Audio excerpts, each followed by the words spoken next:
It's my great pleasure to introduce Dr. James Haywood Rolling, the incoming president of the National Art Education Association and the chair of the Art Education Department at Syracuse University.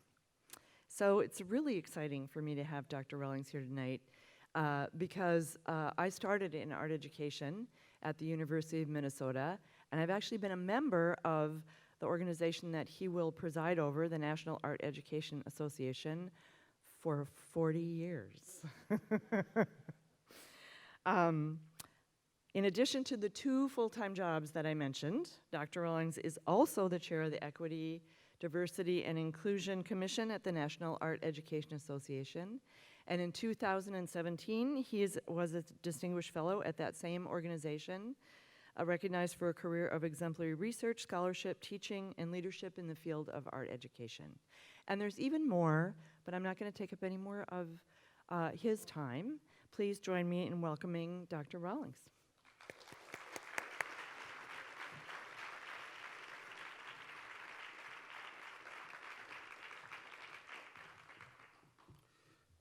Thank you everybody, and thank you for coming out. And it's always, whenever I can get a warm welcome in Central New York, I'll take it. So I would like to start first by some thank yous. Thanks to Chris Sweatherland and Carol White and the various organizers and facilitators of this evening's event. Quick shout out to Scott and Matt for their tech support. Very much appreciated. And thanks for this kind invitation and asking me to present this lecture on a topic that I've titled The Arts in Education, a Matrix of Possibilities for Human Creativity. Here at the Corning Museum of Glass, which I've never been to before, but I will be coming to again. So it's just a wonderful collection that I had an abbreviated opportunity to see, and I want to see more. So this evening's presentation offers a brief introduction to the systemic and self-organizing activities that have historically worked as catalysts for both our individual liberties and our creative leaps as social creatures, and concludes with a call to action. And so, you know, I'll just say real quickly that I similar to Chris, my start was as an elementary school art teacher. You know, of course, now I'm in a position where I'm teaching teachers, but it was a long time ago that I recognized that my calling was just to get to the point, was as a creativity teacher, not just an art teacher, a creativity teacher. And this talk will actually get you there in terms of where that premise comes from. I'm going to start in an unusual place. I like making pop culture references. Let me see if this thing works. Yeah. So,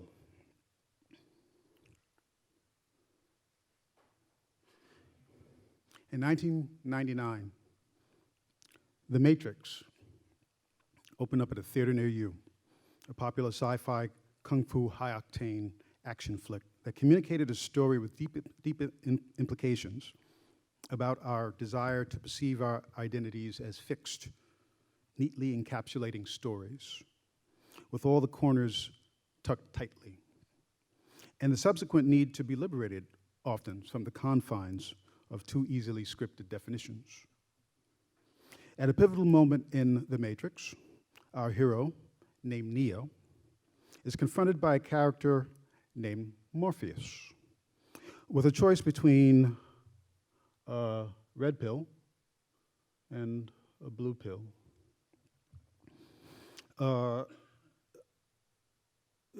If he was to consume the blue pill, Neo would wake up comfortably unintruded upon by alternative realities, firmly wedged once again into the cocoon of his familiar.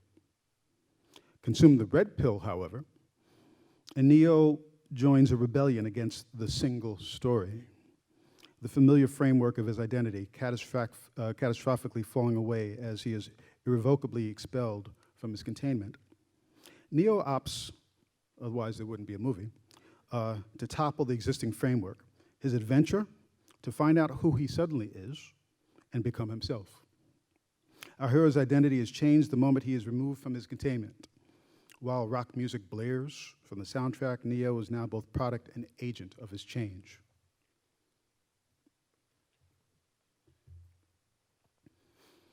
In 1871, Lewis Carroll suggested in Through the Looking Glass that our understanding is influenced by our powers of perception. My talk this evening explodes the persistent contemporary misunderstanding of the curriculum making and community building capacity of the arts and education as a single narrow story. In fact, both classroom and museum art and design education have always been a part of a wide matrix of possibilities for human creative activity, stemming from an array of historical contexts for making. Stories do matter, but I would argue that many stories matter more. As we'll explore in this lecture, the more stories, the more possibilities.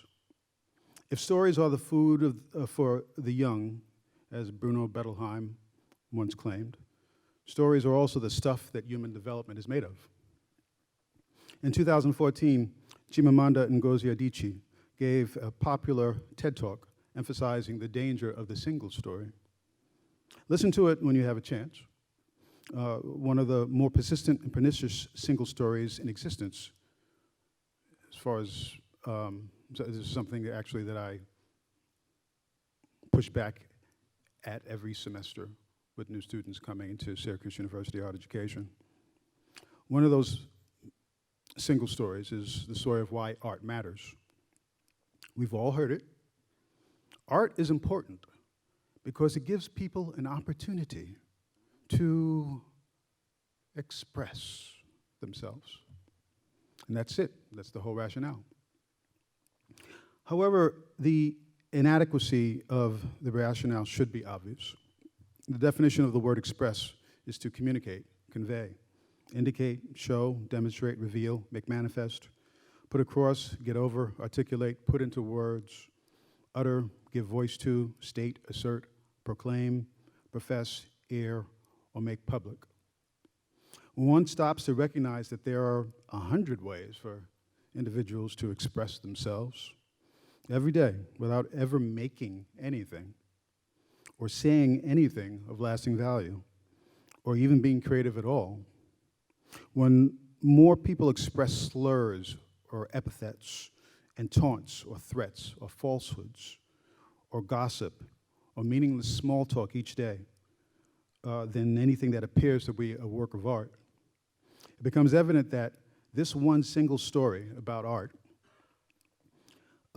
makes art as unnecessary as the next throwaway phrase you utter about the weather just to fill up an awkward silence. And yet, we know that art does matter in ways unexplained by that insufficient single story. We know this because human art and design is everywhere, in every culture, in every society, in every civilization. Human beings manufacture marks, make mental models, and embellish the recollection of specially valued persons or objects or artifacts or actions or events or phenomena. Art is not just ubiquitous, it's systemic. By this I mean that art is practiced in more than one form, and it is called by more than one name. The single story that art renders beauty from earthly materials and human experience is inadequate. The homogeneous story reduces art to just one thing, a processed commodity, whether fashioned, collected, inherited, or simply stolen. Yet I challenge you to take a look at the Corning Museum collection, as I just had an opportunity to do. And we are surrounded by, clearly, not only expressions. We're surrounded by forms. We're also surrounded by information. We're surrounded by the science and technology transformations of numerous civilizations and societies.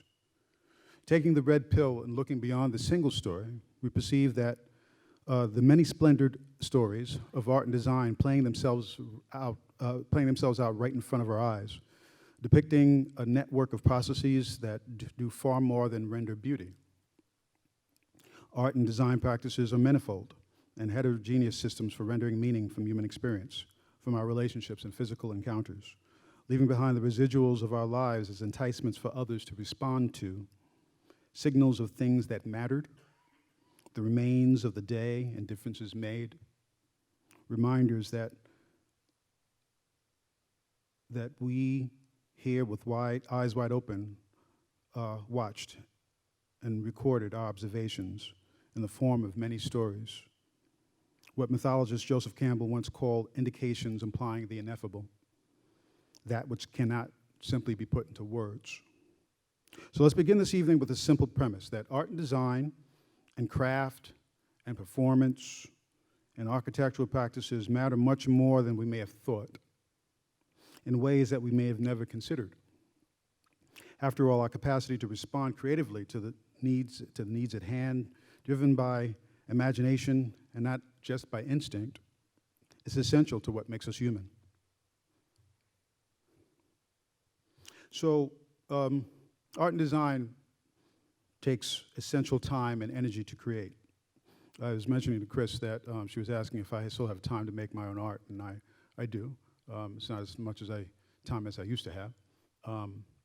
I have a BFA and an MFA before I started teaching, and exploring the idea of being a catalyst for other people's creativity.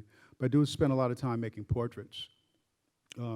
That started from way back when I was a student at the High School of Art and Design in New York City. I'm a native New Yorker from Brooklyn. So in any case, when I was a student and when I was in high school, that was when I first noticed my propensity to give my art away. It's important to note that that's really actually out of character for me. I'm a methodical art maker. As you can see, it's a little bit obsessive, actually. And it takes a lot of time, and to this day, I'm quite content if my work stays in my studio, never goes anywhere, surrounds me. I've rarely even sold my art.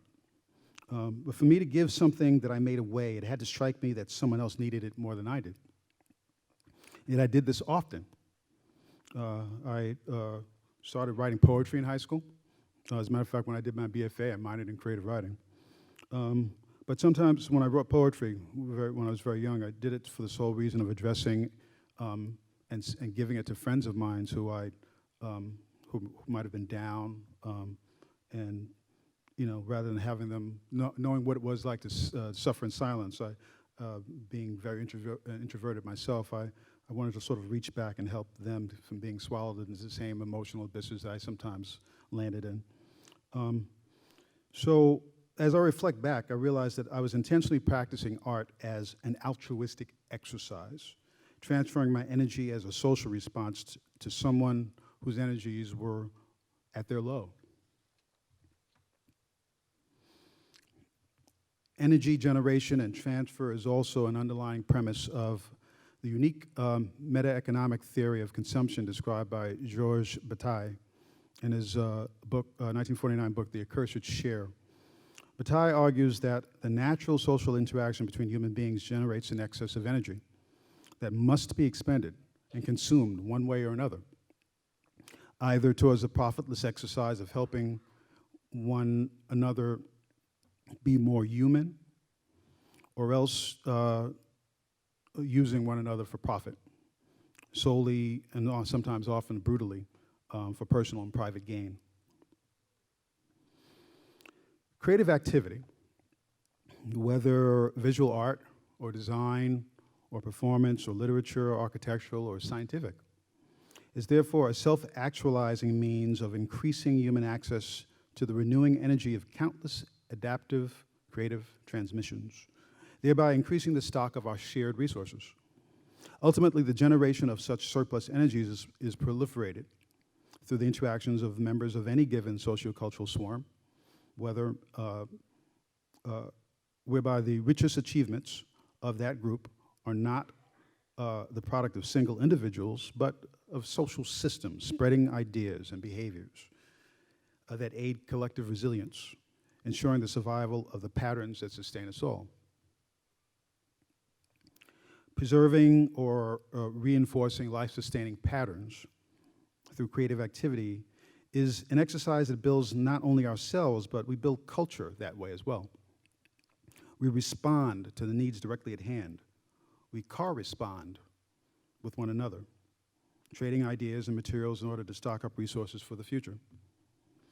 A sociobiological perspective on the development of culture proposes that all human social cultural behaviors are the byproducts of myriad interdependent and decentralized choices.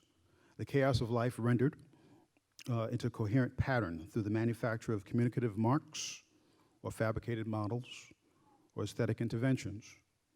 Our art and other creative activities serving as biocultural mechanisms or enticements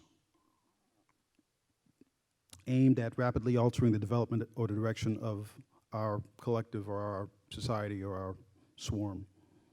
The agency of culture is accurately defined as that ability to decide for ourselves what our social behaviors can be and to shape them to determine our destiny, our collective destiny. Whenever humans invent or innovate, we're making decisions about what ideas are useful to us, turning those ideas into lasting and memorable things, and then passing those things along. We either make much needed stuff, which never before existed under the sun, or we make the stuff that we already possess work better than it ever has before. For example, about 12,000 years ago, humans were largely hunters and gatherers, foraging for enough just to sustain our lives. We subsisted, and subsisting was pretty much all we had the time and energy to do each day. However, accelerated human development has required the application of time and energy towards behaviors and activities that did not merely profit us with survival for that day. And toward that end, it was necessary that we move beyond foraging and began planting crops so that we could produce and refine what we desired for tomorrow, as well as cultivating, harvesting, and collecting in reserve what we needed for next year. At our worst, we have violently appropriated what others have produced or refined or cultivated and stockpiled those through war or through empire building or through crusades or through enslavement. That's at our worst. But at our best, we've made art to illuminate possibilities and architecture to shelter our precious belongings. We've traded raw materials and inventions across cultural and geographic borders. We've adapted one another's stories and experiences to make the best we have to offer even better. There's evidence of the useful stuff that we've made across human history in museums like this one, in archaeological digs, lost in overgrown ruins, and embedded within the urban sprawl across the world. From civilization to civilization, there have been numerous artistic and industrial revolutions wrought from the many making practices that we've developed for generating stuff that does more than sustain our lives for that day. How do these making practices spread? How are creative contagions proliferated from person to person? How are creative leaps generated that alter society and those neighboring as well? Fundamental to the remainder of this discussion is the understanding that it is the inalienable right and inveterate agency of every individual to contribute to their local human development and the spread of useful ideas.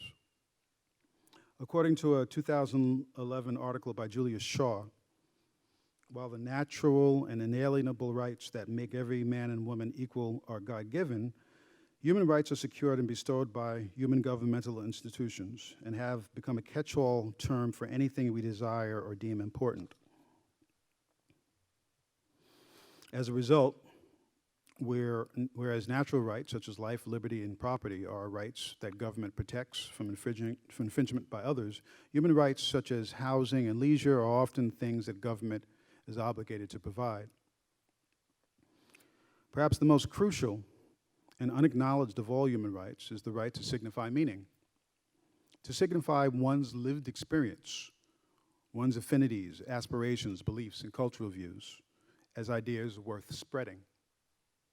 Without the liberty to mark oneself as a person that matters, to model one's mental and social models to others without censorship, and to make special one's station in the world without assault, prohibition, or diminishment by those who rule or dominate, human agency is curtailed. Agency is conceived here not as the freedom to do whatever the subject wills, but rather as the freedom to constitute oneself in an unexpected manner, to decode and recode one's identity, the same way Neo did. Sometimes this creative agency is in response to human need, and sometimes it's in anticipation of an opportunity to grow. To fully understand the arts as a human right and an agency, both for personal growth and human development, one must first recognize the arts as a system being an adaptive, dynamic, goal-seeking, self-preserving, and sometimes evolutionary means for perpetuating the human species. The arts are much more than a universal language for self-expression, or a means for crafting beautiful objects and forms with technical precision. Across numerous cultures and eras, the practice of making art, or practical designs or architectural solutions to dwell in, has generated volumes of artifactual evidence that human beings are compelled by a ubiquitous socio-biological imperative to aggregate, accommodate, assimilate, and acquire ways of thinking that are not our own, while also disseminating the best of our already acquired knowledge and resources to others. I argue here that creative activity, or creativity for short, generates and perpetuates systems of cultural behavior that have long proven to be significant in the evolution of the species, and thus remains significant in the development of the individual, especially in our ability to influence mutually advantageous behavior in one another. These systems involve making marks, making models, and making special. So I want to talk a little bit about making marks first. What separates human beings from other social creatures in the world is our intent to transmit from one generation to the next via teaching and imitation or mimicry, knowledge, values, and other factors that influence behavior. However, that transmission of meaning can take many forms. Visual mark making is a creative activity for organizing and recording vital information as recognizable knowledge that likely dates back to the lower Paleolithic era and has evolved into countless iconographic systems, from pictographs to printed languages to rendered paintings on innumerable natural and artificial surfaces or virtual interfaces. There are many more complex ways, however, to make a lasting mark on the world than simply a handmade scrawl or an etching across the surface. Mark making and the creation of meaningful symbols and references is a multimodal and often conceptual exercise that exceeds the limits of visuality. Cultural systems for making marks involve both simple and complex symbols that persist over large periods of time in their ability to inform human beings of our diverse array of shared meanings. Picasso's Cubist monochromatic canvas, Guernica, innovated a new form and palette for conveying the trauma of war atrocities. Just as effectively, the populism and protest in Woody Guthrie's This Land Is Your Land, like the defiant pride in James Brown's Say It Loud, I'm Black and I'm Proud, both laid lasting musical marks on the national psyche, informing United States systems of beliefs rarely given public expression. The documentary photographs of Louis Wicks Hine were activist texts, leaving lasting impressions on the national conscience as catalysts for the transformation of workplace policies that once allowed the use and abuse of child labor in industry. Similar to scientific equations, art and design practices that render symbols and shorthand references from the simple to the complex work in concert to enhance human information, recalling and refining the cargoes of meaning our collected data carries in tow.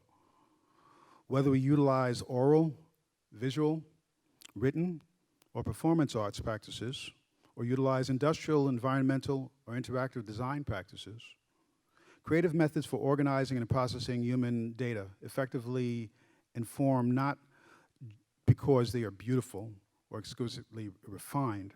Rather, they supply us because they engender the coupling of our emotional response to touchstone experiential saliencies, things seen, heard, tasted, smelled, and felt, are later rejoined and remembered, recognized or recognized. Because objects and architecture provide comfort and shelter, they are also imbued and exalted with an enduring sense of value and home. The covalent characteristics of our creative activities that bond them to meaning also make them altogether effective at delivering the mimetic cargo across the boundaries of language, through cultural divides and the passing years. The precious knowledge transported by creative works varies according to the methodology, to the artist, the designer, and the research questions that are being investigated. Each of these creative works is an act of self-determination and a much-needed contribution to democratic life, whether embodying the triumph over trauma, extending the ethical imagination, or contributing towards dismantling oppressive legacies simply because of their visual emergence. Each time an artistic act distills meaning from experience, it leaves a mark. And each of us has a right to do so, every right to do so.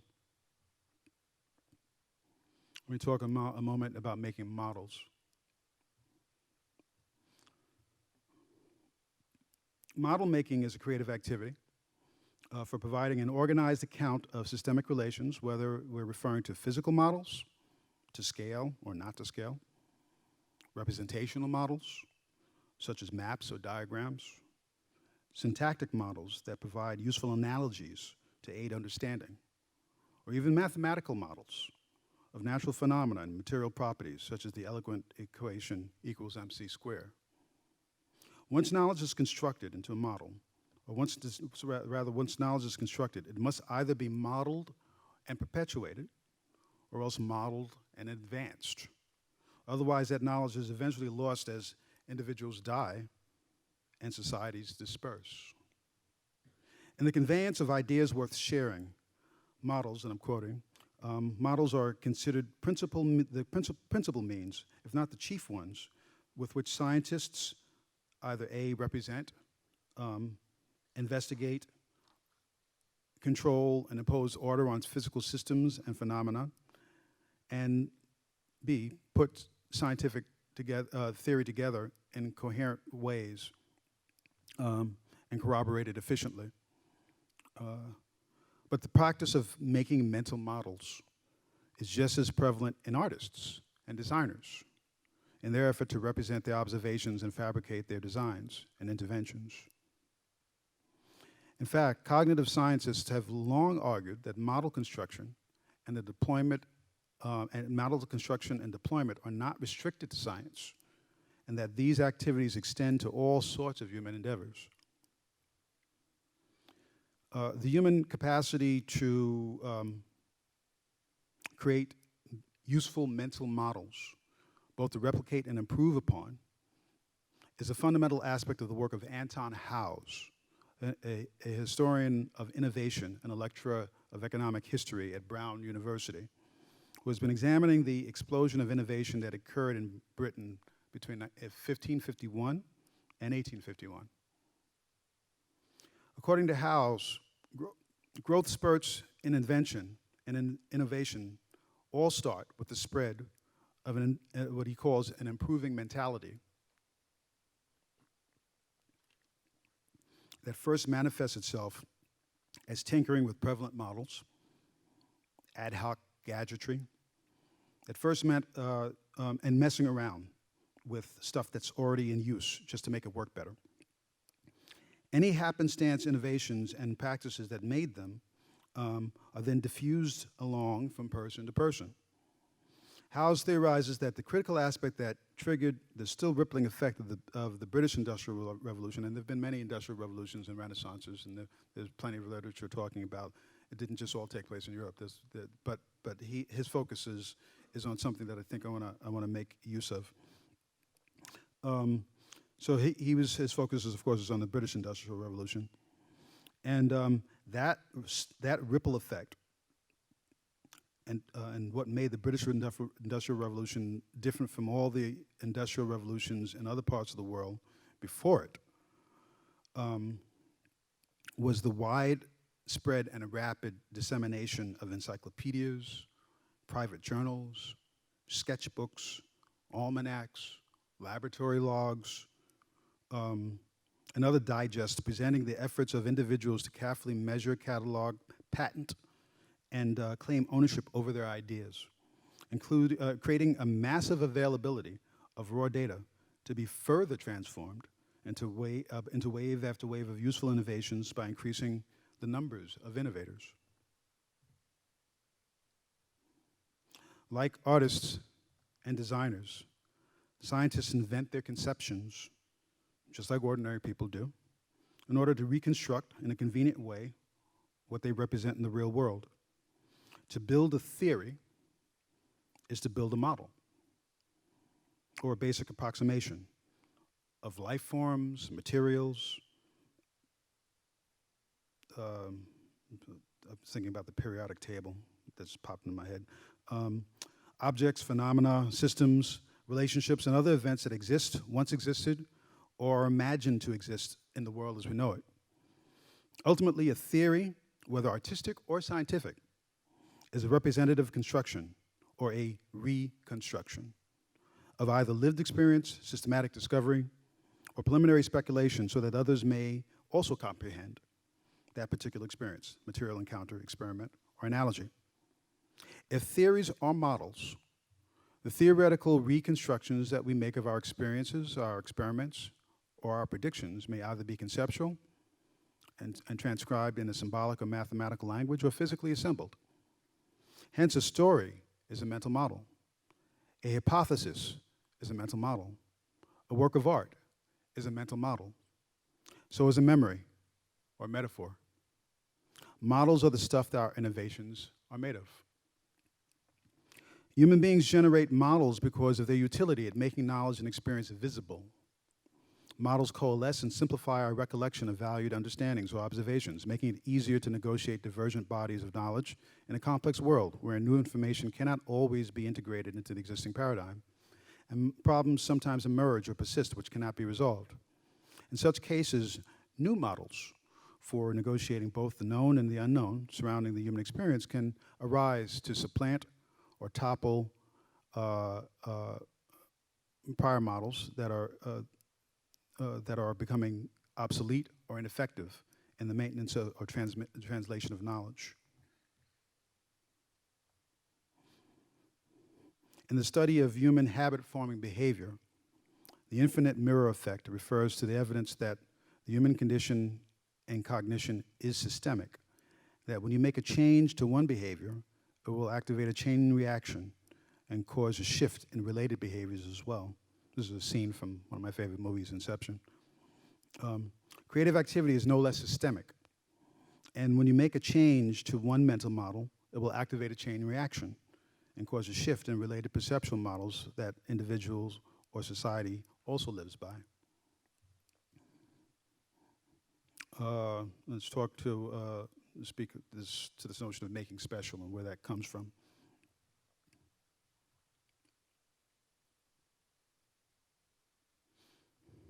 Ellen Dissanayake introduces the idea that the arts represent the evolutionary behavior of making special, and thus preserving and sustaining all that is significant to the life and health of individuals, societies, and civilizations. I'm quoting her here. She writes, "Making special implies intent and deliberateness. When shaping or giving artistic expression to an idea, or embellishing an object, or recognizing that an idea or object is artistic, one gives or acknowledges a specialness that without one's activity or regard would not exist. Moreover, one intends by making special to place the activity or that artifact in a realm different from the everyday, close quote.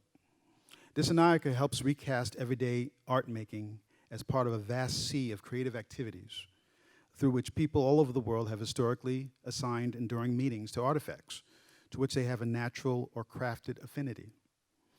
Once a given set of people, places, things, ideas, principles, objects, events, and/or natural phenomenon have been made special, those who have shaped or memorialized the specialness of the relationship between that original thing and its artistic totem as part of their own constellation of personal identifiers, typically also habituate and even ritualize the act of calling out those select things and relationships as special within their worldview and their social networks.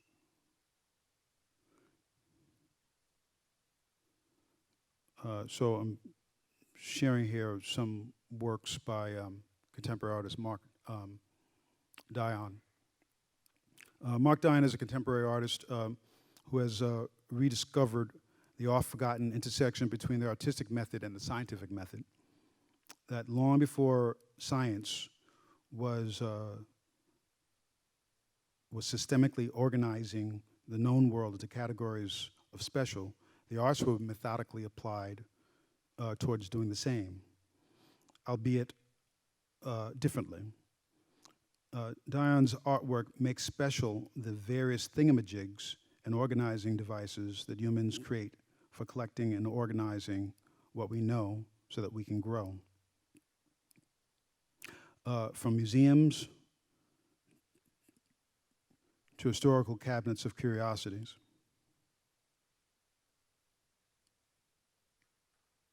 So I want to talk about another kind of making special. And here, once again, I want to thank Scott and Matt for their technical wizardry. I couldn't do what I'm about to show. They figured out how to do it. So, once again, talking about this idea of making special. I have a former student, David Rufo, who's now teaching at Fordham University. And he, even though his background was as a practicing artist, he became he didn't become an art teacher, he became a generalist teacher, classroom teacher, teaching everything, you know, to third and fourth graders. So I was doing brilliant work of documenting and investigating the self-initiated creativity of children at an elementary school in central New York. In a groundbreaking article that I think everyone should be required to read, you can see the title here, Building Forts and Drawing on Walls, Fostering Student-Initiated Creativity Inside and Outside the Elementary Classroom. This was an exploration of student-initiated creativity, specifically the idea of making special. So I once had a conversation with Rufo, as I call him, to recount the story of the article here, which was a fort building project that his students carved out, wherein his students carved out and fortified special places all their own with special tools fashioned from their natural surroundings behind the school building. It all started one recess in one October, when David noticed that his teaching partner had allowed their students to explore a hillside that was adjacent to their school's playground, which was typically off limits. But, you know, David sometimes breaks rules for the sake of his students. So, in what began as an exercise in environmental discovery and cooperative play, a simple lean-to fort was constructed. That fort quickly became overcrowded, such that in an infinite mirror effect, 2 additional forts were constructed. David goes on to narrate the scene documented in this small accompanying or short accompanying video clip. And if whoever's running the sound, if you could just make sure that my voice is volume is over the music in this clip. So I'm going to narrate what you see, what you're about to see in this video. towards the idea of making special. By late fall, the fort projects had become so popular that at any given recess, up to 25 fourth graders could be found working on them. Watching the process unfold, this is David speaking, I felt as though I were witnessing the rise of a civilization in fast motion. The students began to organize and administer tasks based on ability level and skill sets. Some were gatherers who worked at pulling ground cover from the nearby hillside and piling them into large balls of thatch that measured up to 6 feet in diameter. Others were responsible for transporting the thatch to the forts, working in tandem in order to traverse the slippery and often muddy trail. Then there were those whose sole responsibility was to work on the interiors of the forts. Some constructed the armature of branches and twigs that made up the walls and roof, while others concentrated on weaving and stuffing the thatch into the framework that provided insulation against the cold winds that buffeted the hillside. Still others gathered armloads of branches found in a nearby wooded area. Many of these students revealed their ingenuity by developing tools from sticks and branches that had useful characteristics, such as small hooked ends, which worked well for pulling thatch, forked ends that helped prop up roofing structures, sharp ends that served as rudimentary scythes, and angled ends that acted as grappling hooks for grabbing onto tree trunks and then traversing the steep hillside. By early December, the supply of thatch had thinned considerably, compelling the gatherers to trek further in order to fulfill the high demand. With the coming winter, there was a palpable sense of urgency at the forts as the forts were reinforced to withstand the heavy snowfalls of February and March. The students swarmed the hillside, appearing as the fabled ants, wasting no time in busily preparing for the frigid months ahead. Closing quote. In the proliferation of forts and the adaptation of fort-building tools, Rufo students made their adjacent hillside special. One other way to make special is to stake out a special vantage point, all one's own. That vantage point can be a cardboard box, a piece of real estate, a patented or copyrighted idea, or even the vestiture of a handmade cloak. I once accepted an invitation in 2012 to speak at the 8th International Congress of Aesthetics and Art History in Sao Paulo, Brazil, in an event that coincided with the 30th Sao Paulo Biennial, a major international art exhibition. At the biennial, I encountered the work of Arthur Bispo de Rosario, an outsider artist who created a body of about 1,000 works of art from found and recycled everyday materials, all while confined in a mental asylum for over 50 years due to a diagnosis of paranoid schizophrenia. What is striking about Bispo, as he's most commonly known, was his fluent ability to weave various meaning-making systems into the body of his work, effectively making marks and making models and making special, all within the same body of work. In this image, Bispo's work shows his affinity for mark making, a primeval, as I've mentioned, artistic method for organizing and recording information as meaningful and recognizable knowledge. In this series, Bispo's work shows his penchant for making models of the world, either as he knew it or as informed by the voices that regularly spoke to him. On one hand, dividing wholes into parts and partitioning kinds into subspecies, analyzing complexes into component features, drawing distinctions. On the other hand, composing wholes and kinds out of parts and members and subclasses, combining features into complexes and making connections. These two images offer the front and rear view of a richly embroidered power mantle that Bispo designed to situate himself within his mystic belief that he was on a divine mission, an example of the ritualized artistic outcome that Ellen Dissanayake first introduced as the idea of making special. So, as I stated at the start of the talk, stories matter. And everything that we think or we know about the world is communicated in the form of story models. And while our models do have a strong congruence with the world as we experience it, our models also fall far short of representing the world, the real world, fully. This again is why the single story about why art and design matters is dangerous. It limits our conception. It limits our development. My lecture to you this evening is intended to offer you another story about the importance of art and design. In his recent TED Talk, presenting ideas from his best-selling book, *Sapiens: A Brief History of Humankind*, Yuval Noah Harari argues that, and I'm quoting, "Humans control the planet because they are the only animals that cooperate both flexibly and in very large numbers.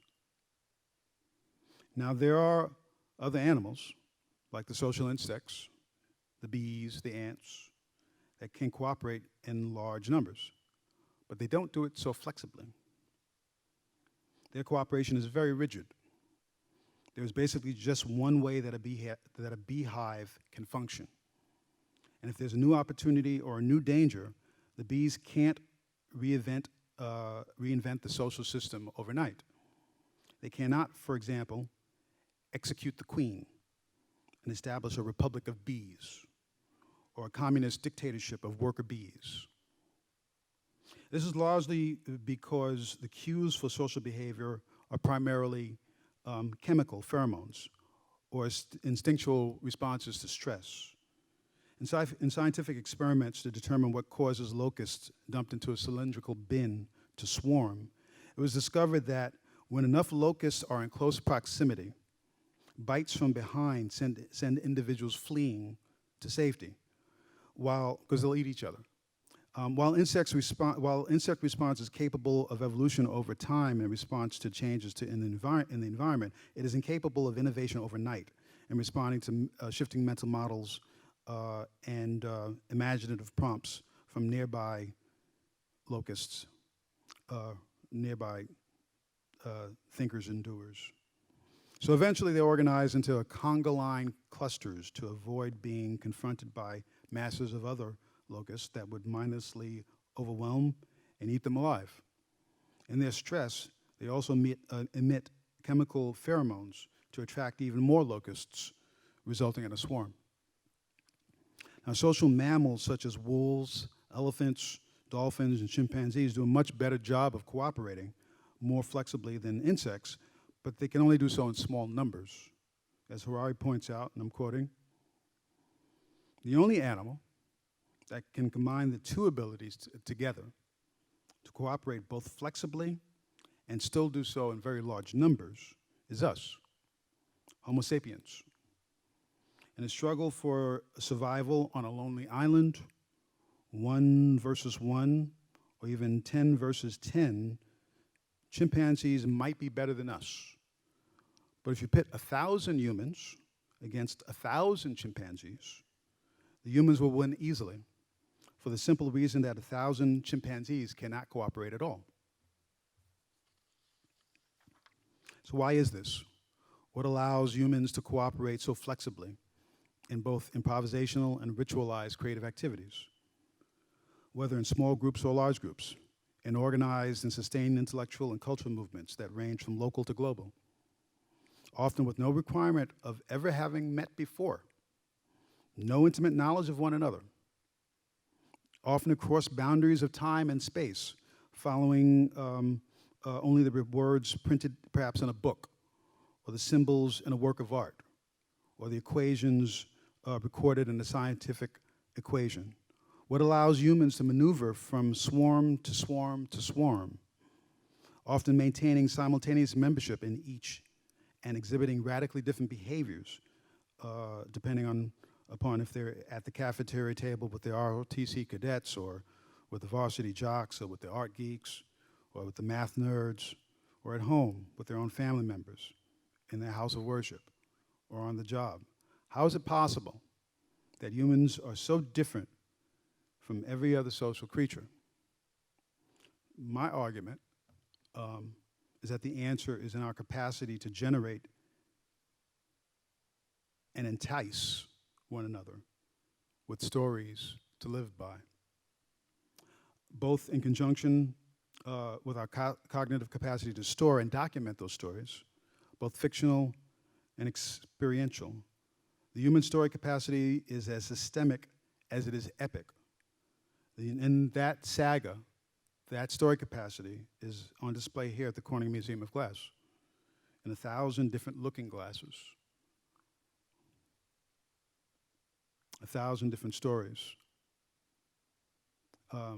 Chris was sharing with me several from the earlier parts of the collection, 1,000 different stories. So in conclusions,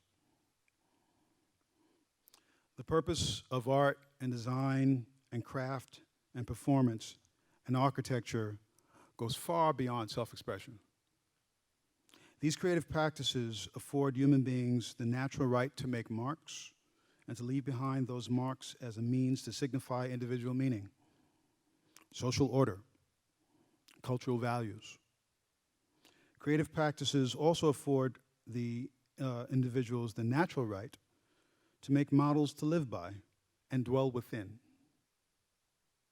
both to display and as a means to replicate how they've connected various frames of perception.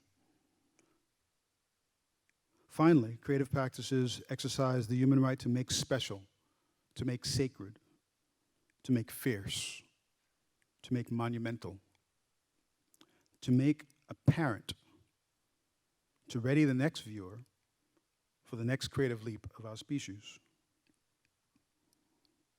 And so, where do we go from here? So, in art educator Robert Sable's article, Studying Art History Through the Multicultural Education Looking Glass, he suggests that this curriculum-making matrix arises from perceptions through the multicultural looking glass, viewing the history of either classified objects or competing forms, or divergent styles, universal ideas. You can sort of see, follow along. Changing cultures, symbol systems, artists as influencers, and artistic personality traits. But other matrices are possible, of course. So I talked before about the history of human making practices. Depending on which looking glass you're viewing through, there is more than one story of art. So for example, what if we perceived the possibilities of an arts curriculum through the matrix of the history of human making practices, so that, for example, we're looking at the practice of making marks in the first, Okay, so just let's look at this list of making practices: making something from nothing, making the simple advance to its greater complexity, making the inanimate into food or fuel for life, making adaptations, making mechanisms for mindfulness, making common mysteries into shared advantages, making common ground and better social worlds. And then, so if we looked at the idea of making something from nothing and looked at it through these frameworks here, you might have the idea of making marks from nothing, or making models from nothing, or making nothing special. And you can go on, but this is just a matrix for thinking about art and design and architecture differently. I could go on, but I'm going to stop here. And I'm going to say that everything that you've heard tonight is probably going to end up in a couple of chapters of a book that I'm working on called The Next Creative Leap. If you're a publisher and you're sitting in here, let me know. But the greater question is, how will you respond to this evening's story? Remember, your response contributes another panel of perception to the looking glass of human creativity. I thank you.